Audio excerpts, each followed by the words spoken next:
Hello guys, kumusta ka dyan? Pasok na tayo. Araw pala ng Tuesday ngayon. Normally pumapasok tayo Monday, Tuesday. Pero ang ganap ngayong umaga na to. Sobrang lamig. Oh shit! Pintuan ko. Sobrang lamig guys. Parang winter na ulit. Negative 15. Mamaya ako mag-vlog. Mahangin. Baka di nyo marinig.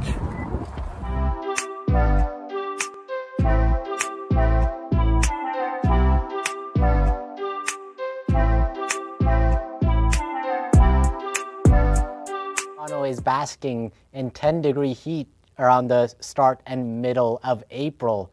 But on Tuesday, we're going to flip that script and you're going to wish you still have your winter gear handy as a strong trough digs into a region, and that's going to be accompanied by northwesterly winds gusting to in that 50 to 60 kilometer an hour range, making Tuesday morning feel into the minus double digits. April na pero biglang lumamig, nakakaasar. Halos lahat kasi nakatago na yung jacket. Winter jacket kumbaga. Kasi akala namin spring na kasi. Akala namin di na magne-negative, double digit. May nag-negative. Ay, labas winter jacket. Pero hindi na ako naka-winter jacket.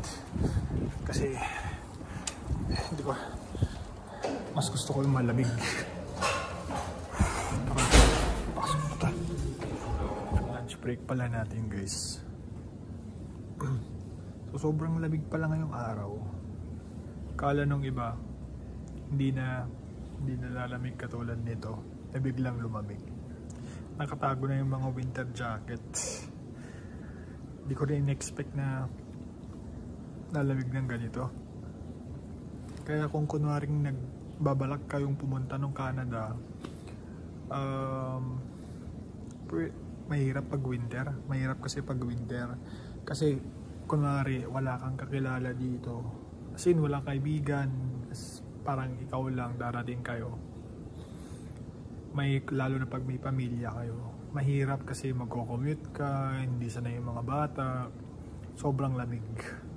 Baka mabigla yung katawan mo.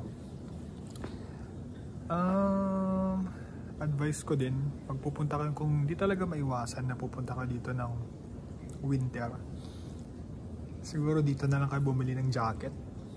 Kasi yung jacket dyan sa Pilipinas, parang ano yan eh, winter lang sa Korea or Japan.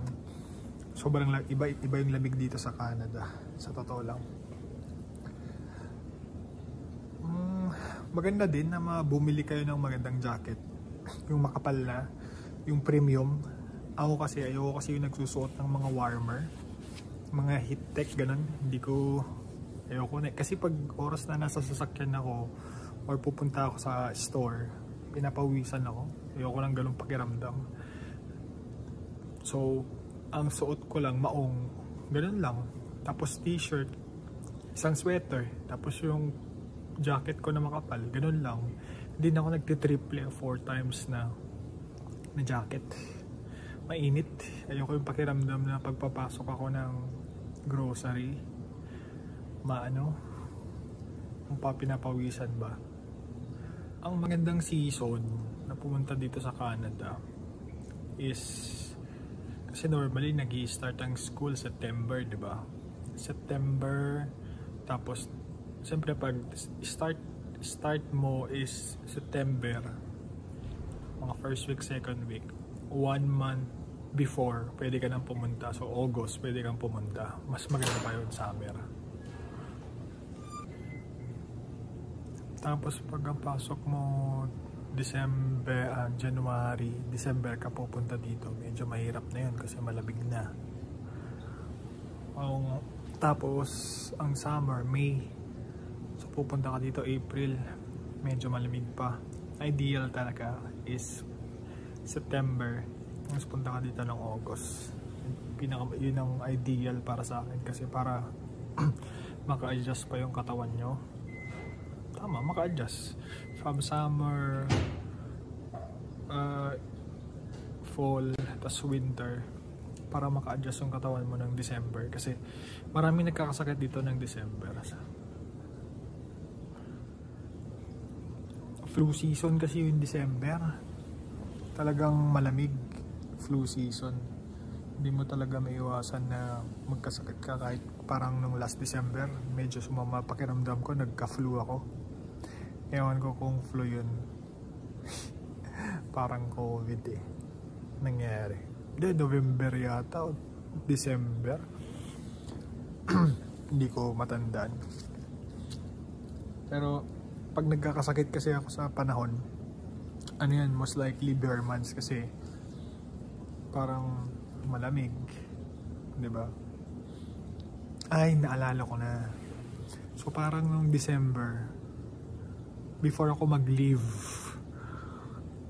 nagkasakit ako noon. May ano ako, may sipon, may ubo. Tapos medyo masakit yung katawan ko. So inassume ko na parang flu lang siya. Pero feeling ko COVID.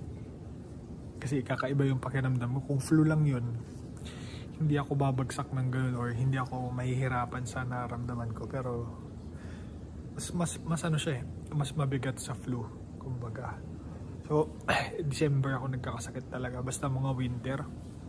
Kahit may vitamin C na ganon, may vitamin D, kompleto kami sa vitamins, kompleto kami sa vaccine, wala, nagkakasakit pa rin.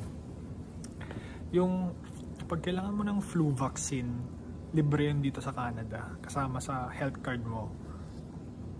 Tapos yung iba pang vaccine, libre. COVID vaccine, flu vaccine, ano pa, lahat ng vaccine yata libre. Yun naman yung kagandahan dito sa Canada. Uwi na tayo guys. Magpa 5:30 na, uwi na tayo. Hindi na masyadong malamig or mamaya pa paglampas natin sa bili kasi nakaharang to eh. Baka pagdating natin doon malamig na. So balik tayo sa usapan na malamig dito sa Canada. Kung ikaw yung taong katulad ko na balat kalabaw at gusto ng lamig, Canada is for you. Maingay kasi highway oh, yan. Highway dyan sa gilid niyan.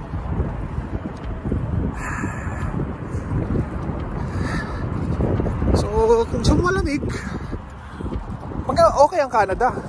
Pero minsan sobrang lamig. Walang problema dun. Magsuot ka lang ng proper attire.